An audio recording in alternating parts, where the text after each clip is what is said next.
Dominique Condé et les fidèles de son église Liloba sont connus comme des végétariens. Ils ne mangent pas de la viande.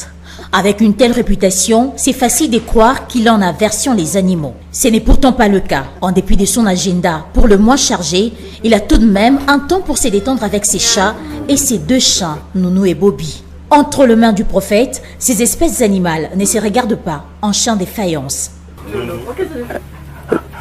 Ça c'est Bobby. Dominique Condé est aussi connu pour le jus de pétrole, un breuvage qui suscite pas mal de controverses. Mais selon le prophète, il a reçu cette révélation depuis 1992. Et depuis cette année, il en prend lui-même, matin et soir. Une potion, pas du tout mortelle. Donne beaucoup de solutions dans beaucoup de maux, beaucoup de maladies. Cette petite quantité qu'on a mis, 2 cuillères le matin, 2 cuillères le soir.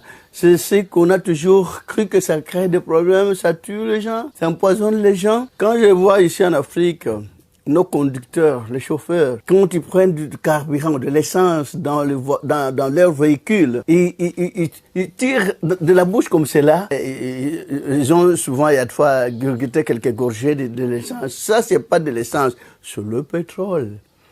Quand je prends comme cela, ça va créer des problèmes. Et pourquoi ça ne me crée pas de problèmes depuis que j'ai commencé à prendre cela? C'est Dieu qui m'a montré cela en rêve. Et je n'ai jamais fait de la publicité pour cela. Mais pourquoi les gens viennent nombreux? Parce que ceux qui ont pris cela, ils sont allés contacter le leur, qui sont malades là dehors. Moi, je n'ai jamais fait de la publicité. Même quand je fais le plein du stade, je n'appelle pas aux gens à la télé, ni banderole, ni affiche, ni pub. L'œuvre de Dominique Condé a traversé les frontières. Même en Europe, des vies sont touchées, à l'instar de cette femme autrefois déclarée stérile. Au contact de l'église Liloba, elle a conçu et mis au monde une fillette âgée présentement de 2 ans. Au fil du temps, j'ai senti vraiment que je devenais fidèle de cette église. Je me suis sentie de plus en plus à l'aise et j'ai eu besoin, et c'était nécessaire de passer par là, de rencontrer le prophète. Donc j'ai pu le voir, échanger avec lui par rapport à ma vie, à ce qui se passait, à cette annonce que j'avais fait à mon mari que je ne pourrais jamais être enceinte. Et lui, il m'a vraiment rassurée par la parole. Il m'a dit qu'il n'y aurait pas de problème, que je mettrais au monde, que j'aurais des enfants, que je pourrais vraiment fonder une famille. Et là, j'ai vraiment retrouvé le courage et la foi. Le prophète Condé est aussi un philanthrope. L'éruption du volcan Nyiragongo à Goma au Nord Kivu ne l'a pas laissé indifférent. Répondant au message de solidarité nationale lancé par le chef de l'État, il a justement organisé une campagne de solidarité dans son église. On est en train de compatir en malheur de nos confrères qui souffrent là au niveau de Goma. Ça nous touche au cœur. Ça fait mal de vivre. Ceux qui sont en train de vivre, c'est difficile pour supporter ces dilemmes qu'ils sont en train de vivre pour le moment, mais nous sommes en train de compatir à leur malheur pour qu'on puisse leur envoyer un fils, un petit rien, qui puisse aussi vivre tranquillement et dans la paix. Mon fils, un petit geste, ça suffit. Mais on fera le nécessaire. Ce n'est pas la dernière fois. On fera cela continuellement pour envoyer là pour qu'ils puissent aussi quand même vivre à l'aise, puisque, bon, comment dirais-je, comme nous ici, là où il n'y a pas de catastrophe, là ils sont en difficulté. Comme ils sont en difficulté, nous devons aussi les aider. Des œuvres comme celle-ci prouvent à suffisance que Dominique Condé n'est donc pas un fripon.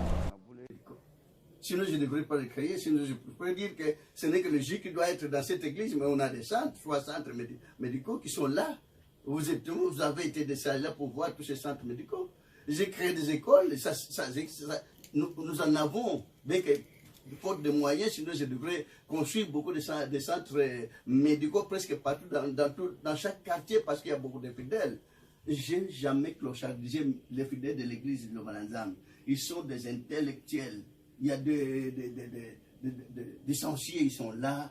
Des docteurs en droit, ils sont là. Il y a des, comment dirais-je encore, toutes couches, ils sont là. Toutes couches, ils sont là. Est-ce qu'ils sont des bourgis pour ne pas me dire que prophète, vous êtes en train de nous clochardiser? Non. qu'on ne puisse pas traiter quelqu'un qui essaie de faire du bien aux gens, mais on doit les décourager. Alors je vois qu'on cherche à me décourager, soit pour qu'on puisse chercher à me créer des problèmes qui peuvent m'amener à la mort. Si on avait ma vie, qu'on vient de me prendre, si on pourra me jeter en prison, mais je n'ai pas fait de problème aux gens, étant donné que moi je suis là, rien que j'essaie de faire de mon mieux possible pour essayer de prodiguer des conseils à mes confrères qui sont en train de souffrir. Parce qu'il y a beaucoup de gens qui sont en train de souffrir dans notre pays. Tant de pauvres. Mais c'est un pays pauvre. Mais on dit que moi je me suis enrichi. Et je ne demande jamais l'argent. Dans cette église, ceux qui sont venus au stade, ceux qui viennent tout le temps au stade. Mais si je demandais l'argent, je pourrais commencer dans ce stade avec l'appel de fonds. Nos confrères pasteurs, ils créent des appels de fonds. On commence par 1 000 $. Il y a d'autres, on m'a dit tout de suite là, il y a d'autres qui appellent les appels de fonds. On commence par 100 000 $, et 90 000, 80, 70 000.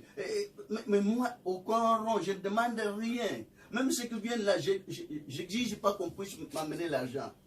J'exige qu'on puisse avoir l'amour, qu'on puisse s'aimer les uns les autres. Rien que cet amour-là que j'ai toujours enseigné, rien que la paix que j'ai toujours enseigné, c'est ce qui me crée des problèmes quand on enseigne l'amour, quand on produit des conseils pour que les fidèles puissent être tolérants, obéissants à l'autorité de l'État. C'est mal faire. Alors je dois enseigner la barbarie aux gens, je dois enseigner la brutalité aux gens. Je sais partout où il y a l'église d'enseigner qu'on ait la paix, qu'on ait la tranquillité, qu'on ait l'amour, qu'on puisse s'aimer les uns les autres. Voilà ce que j'ai comme enseignement. Mais pourquoi on n'accepte même pas?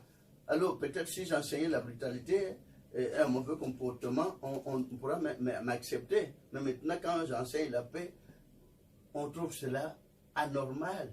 Alors c'est dommage pour moi. C'est dommage. C'est une situation déplorable. Je suis en train... Bon, c'est pas...